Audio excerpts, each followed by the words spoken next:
mean, one was just concern for the industry, and the other was, I got my CR back when I was really young, like 20 or 21 years old. Mm-hmm. And I was like, man, if RIA is around, like my certification's not going to be worth anything anymore. So Yeah. I was kind of self-serving there. But those were some of the reasons initially that I had gotten involved. And so 14 years, a decade and a half almost. What are you most proud of that the RIA has accomplished? You're going to think I'm a broken record. That's okay. Absolutely. You What I cannot am, say some of these things often enough, man. so absolutely, the most important thing from my perspective has been the engagement of the volunteers that we have at RIA, who are just throwing their weight behind the industry, Mm-hmm.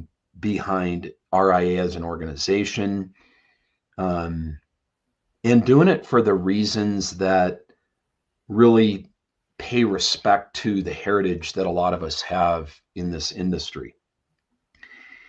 There is on that board of directors, as you well know, you've been on the board for a few years now. Mm-hmm. There are such incredible, dedicated volunteers that take their time. I mean, one thing about RIA's board of directors, nobody gets anything for being on the board. Yep. I mean, there's a lot of boards that people get compensated, they get, their hotel paid for, their airfare, and all these things. And they get stipends, and there's all sorts of things, that people get for these things. But our board travels to these, takes time out of their day to go to board meetings, or out of their weeks, I should say, because these are big. I mean, I think of you traveling from Hawaii when we've got a board meeting in wherever it is, the other side, like in Orlando, right? Yeah. I mean, we pay for our own convention registrations. We pay for everything. And so that really, I think, speaks to the level of dedication and importance that this board sees for RIA. And the volunteers are selfish. It sounded like I said selfish. I didn't mean that. I meant selfless.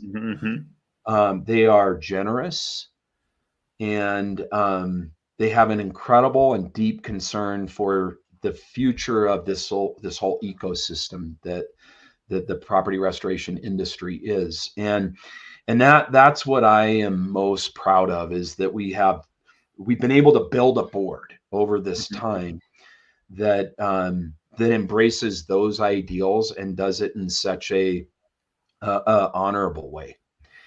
And I've been on many, many boards over the course of my career, and a lot of people have poor motives for what I consider to be poor motives for why they get involved.